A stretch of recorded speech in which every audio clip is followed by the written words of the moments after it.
Yep, a family can be toxic.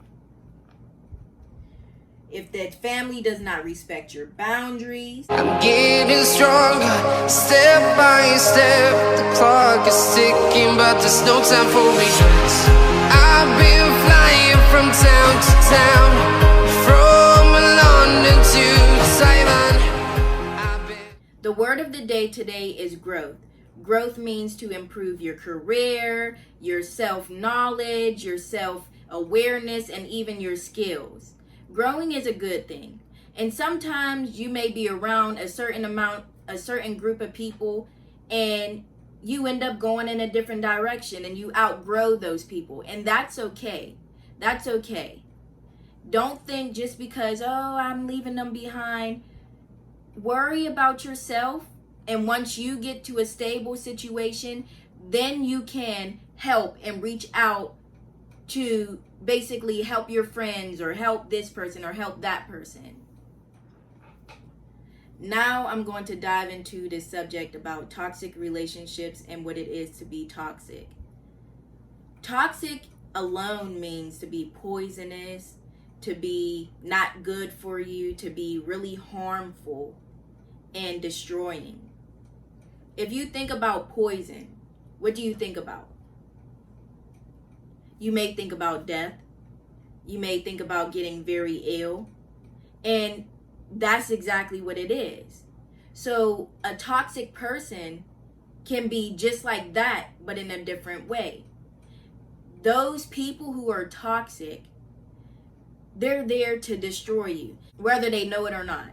A toxic person's qualities consists of unhealthy emotionally, unsupportive, abusive, judgmental, just overall judgmental, and also make you feel more down than you are up. Now, why is this even a conversation? The reason why this is a conversation is because I feel like being in toxic relationships and someone who is toxic, it's like too normalized. Why is it so normalized right now?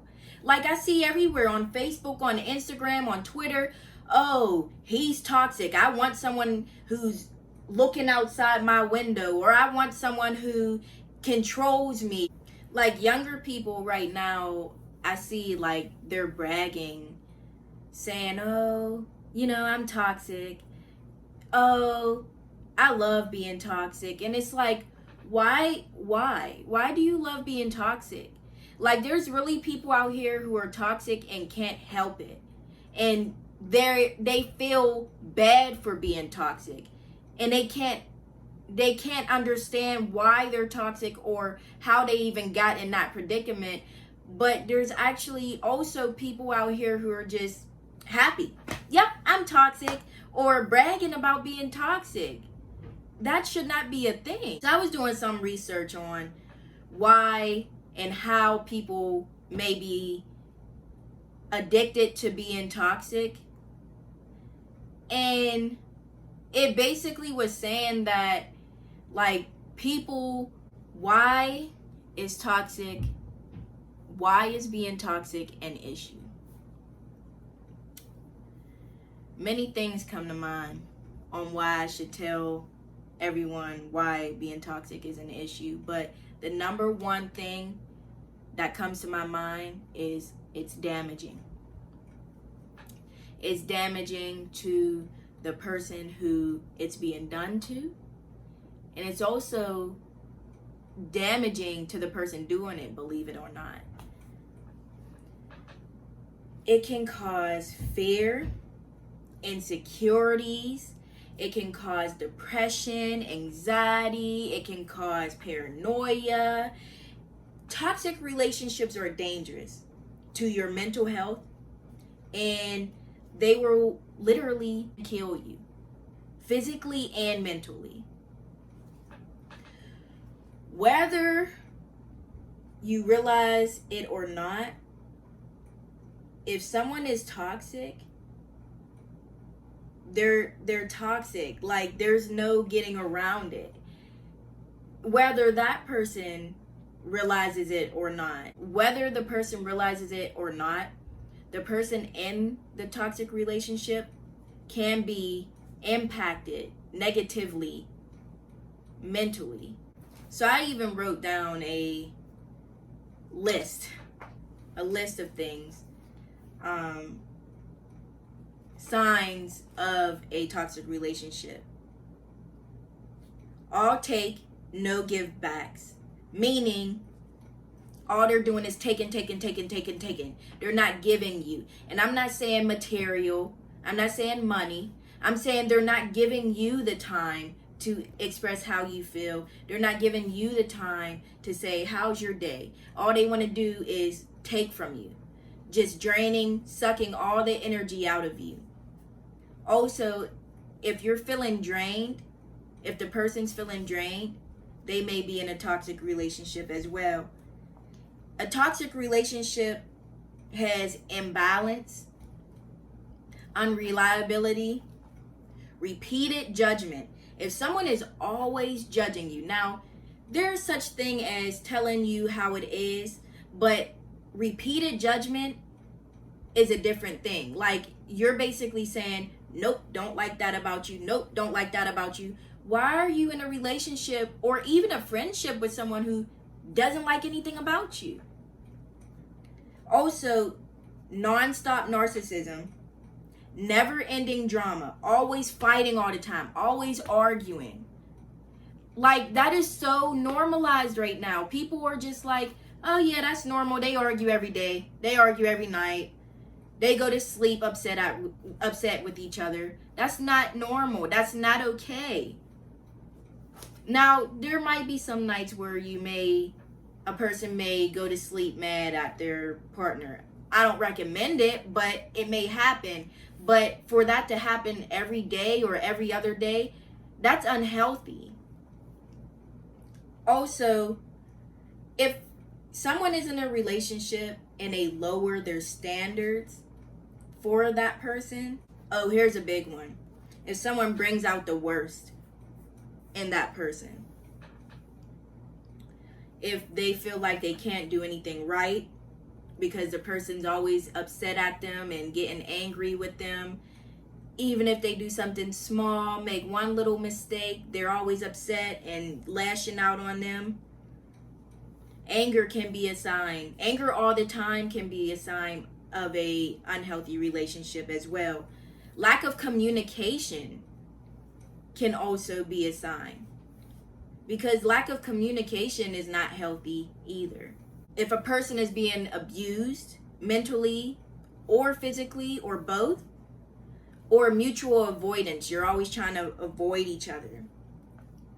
Now, this goes for friends, family, spouse, whoever, whatever type of relationship it is. A toxic relationship can involve people who are friends, family, in a relationship. Any type of relationship can be toxic. Now, some people think that just because, that's your friend, they can hurt you in ways. Well, I'm here to tell you that is not okay. And if your friend is always making you feel down, if your friend is always talking about you, if your friend is always judging you instead of lifting you up, that is not your friend. That is not your friend. And that goes for family. If your family is always putting you down, calling you names, and if they are being abusive in any way, that is not okay neither. That is not okay. Because I think some people, I get it, they can tolerate it more if they're family, but family can damage you too. There's a lot of people who are damaged from being in broken homes. Well, if you want to dive deeper than that, what is a broken home? A broken home can be toxic. People don't think about that. They're like, oh, that's your cousin. Oh, that's your brother. Oh, that's your niece. Or that's your nephew.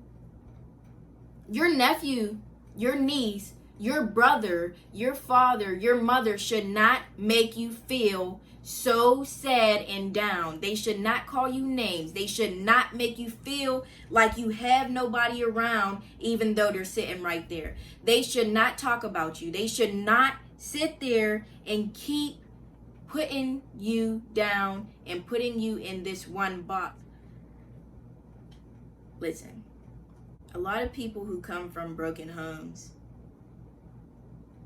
or even just toxic environments, they can end up becoming depressed, having anxiety, having a higher risk for a heart attack or stroke, because they're so stressed and they just want to hold on to that person because that's family. And no, nobody should judge anybody for wanting to still hold on to someone toxic. But if you see someone who is your friend that is just holding on to someone who's toxic, help them understand that you matter. You matter. And your mental health matters.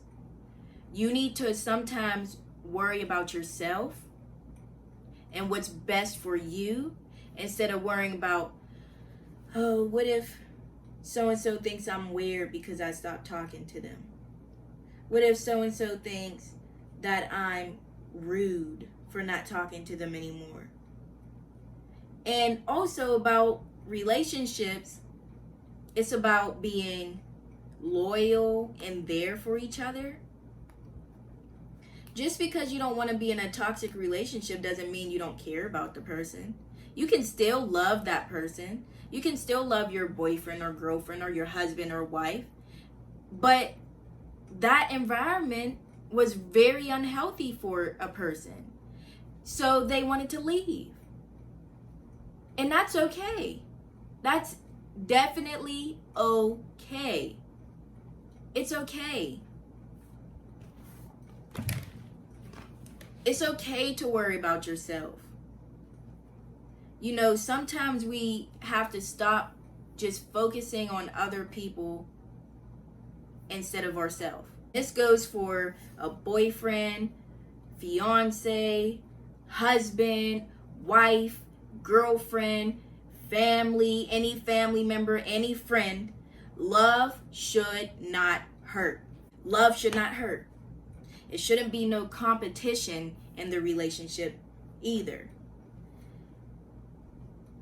If the relationship isn't built around supporting each other, what is it? The relationship should make you feel good. It should make you feel happy. And even if you aren't as high as you want to be, it shouldn't make you feel your lowest. The relationship shouldn't be draining. It shouldn't be depressing. It shouldn't be consisted of excessive jealousy.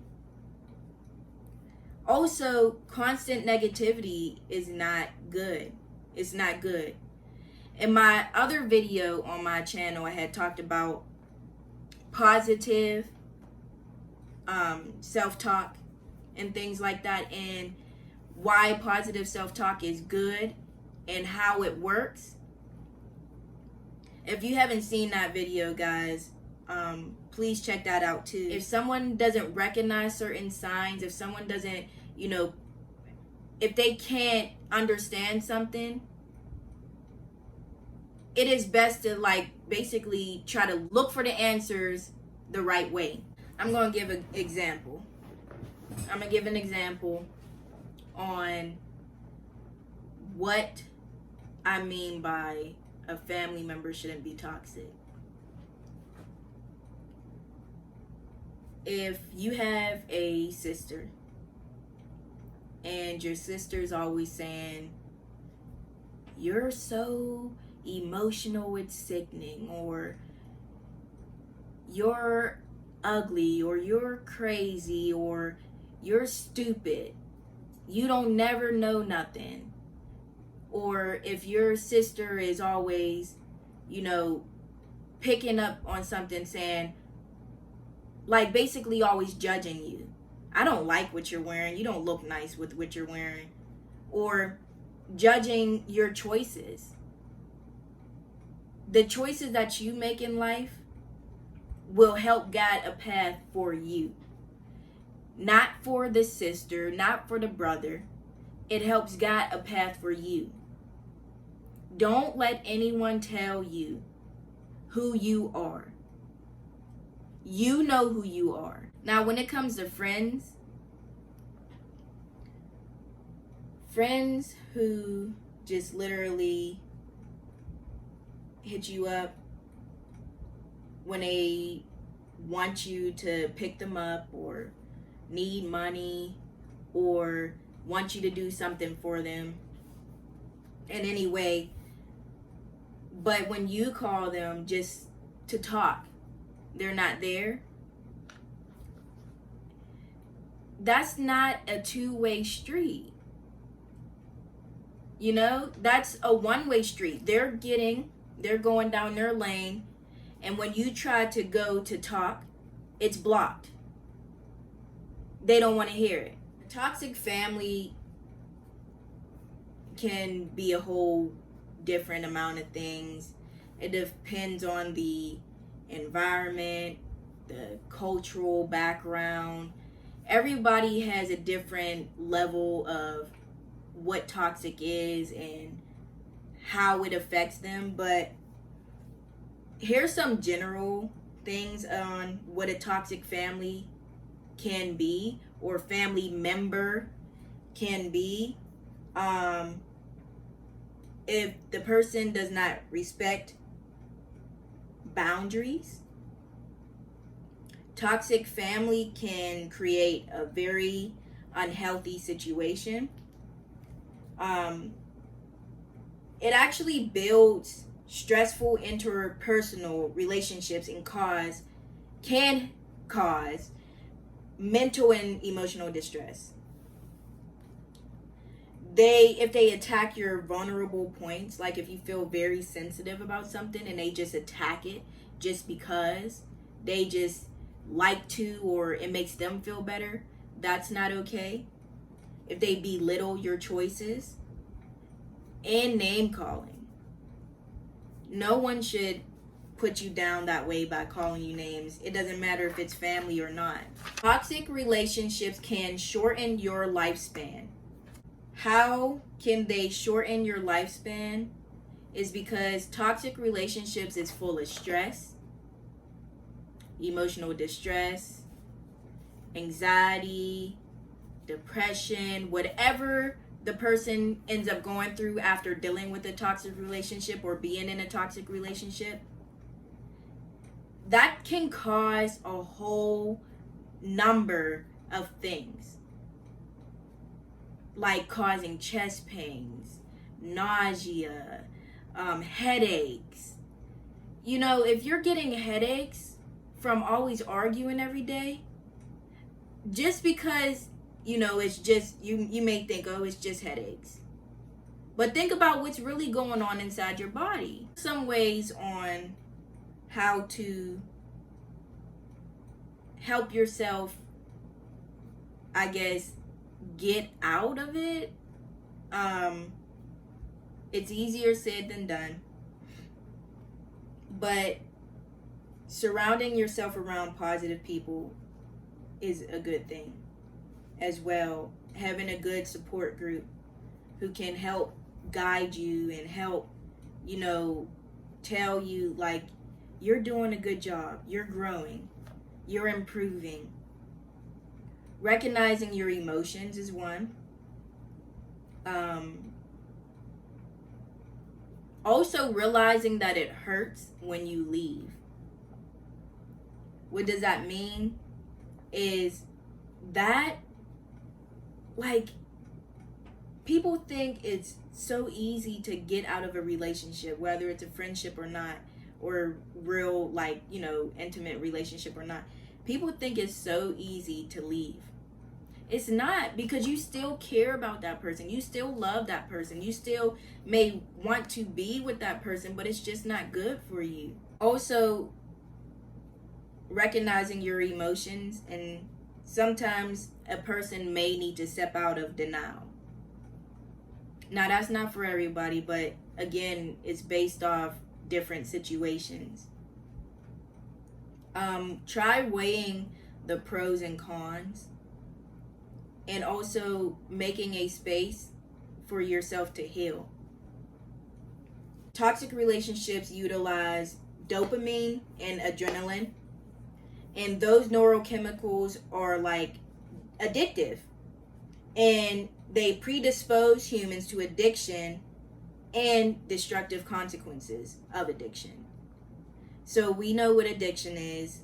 That means you can't get enough of it. You can't get enough of it. No matter how bad it is for you, you can't stop. You can't stop because you want that thing that is addictive. Allow yourself to detox, meaning don't speak to the person for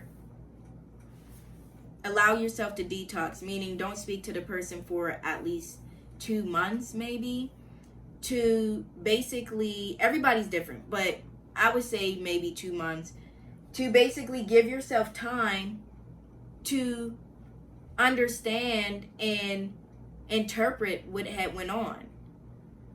That means no phone calls, no text messages, no emails, no video call, nothing. Cut all contact.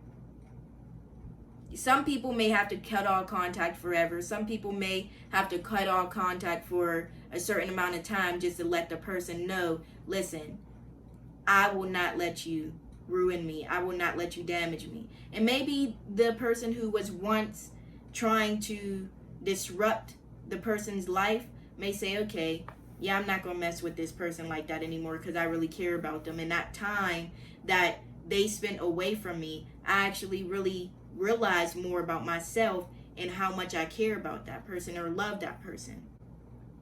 So I just want to end this video on toxic relationships are very unhealthy and damaging. They can make a person lose themselves mentally. And once you're gone mentally, it can be harder to find yourself again, because you built all that time figuring out who you were, or even maybe the person hasn't even figured out who they were yet. And they're so damaged to where they can't even recognize themselves. You know, they're getting anxiety every day. That's very serious. It is very serious. Mental health is a very serious topic that I feel like a lot of people should be more aware of. Because your mental health can affect your physical health in so many ways. So many ways. So I just want to end it on that note. I will be coming out with another video about how to cope with grief. Thank you guys for watching this video. I hope it was very informing and also helped, you know, some people who may have not understood why people are in toxic relationships. I hope people understand now what it is to be toxic and what a toxic relationship may look like. Now, toxic relationships can come in any form. So the different signs, there could be a million different signs, but I hope I displayed a few that, you know, was helpful. But see you guys in the next video. Please like, comment, and subscribe. Thank you guys for watching, and see you guys later.